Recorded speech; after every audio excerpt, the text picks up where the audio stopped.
About 5 years ago, when I was in the middle of my master's, I was on ABC's The Bachelor. No, I wasn't vying for the love of the lead as a contestant, but I was on the show and it marked a major turning point in my life that I want to tell you about today. So at that point in my life, 2 months prior, I had broken up with a long-term partner. We were together for about 4 years. 1 month prior, my grandma, who I was really close with, passed away. And I was feeling really lost and kind of alone, not sure what I was going to do and how I was going to be dealing with the loss of these two important people in my life. One day I was scrolling through Twitter and I saw that ABC's The Bachelor was taping in Milwaukee, Wisconsin, and I was doing my master's in Milwaukee, Wisconsin. So I quickly posted online to see if any of my friends could go, but they all had class that night. I thought, Bailey, you do not want to miss this opportunity. So I got in my car and I quickly drove down to the Pabst Theater and hustled over to the box office area. I got a wristband. I was going to the taping of The Bachelor. I quickly ran home. I left my phone at home, my purse at home, put on my makeup, and got on a black shirt. They told us we could only wear neutral colors or jewel tones with no logos. So I quickly drove back down to the Pabst Center. I found free parking and I walked over to the doors. There was a long line of a lot of women and girls waiting to get into this concert. And they were all standing in groups of people dressed to the nines, looking so beautiful and lots of chitter chatter. And here I was standing with a box of goldfish, just munching on them by myself, no phone, nothing else to do for an hour.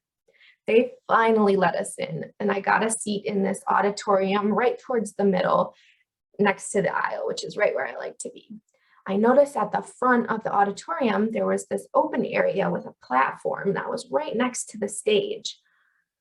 I thought that platform is going to be where the Bachelor and his date are dancing. And there were a bunch of women and other people standing around that platform that was kind of guarded by security. I thought I need to get up there in that pit area. I saw in that pit, there were two girls that I had tried to make small talk with earlier in the line. It didn't really go well. I saw them leave, talk to the security guard, and walk up the aisle. Figured they were going to the bathroom or something, so I followed them out there. They ended up getting 2 drinks and going back in. As they were walking down the aisle, I followed right on their footsteps, right past the security guard and into that pit area. I'm sure he thought I was friends with them, but I was most definitely not. I was so excited. About 2 feet to my left was the stage where the Bachelor would be, and about 5 feet in front of me was the stage where the performer would be. It ended up being Chris Lane, who's a country singer, and so I was even more excited.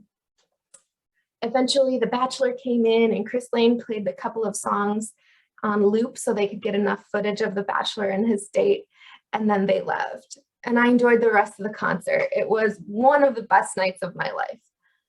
As I was driving home, I thought to myself, hey, that was a good night. And you're going to be okay. You might have experienced this loss, but everything is going to be fine. You're strong. You can do things on your own if you have to, and you will get through.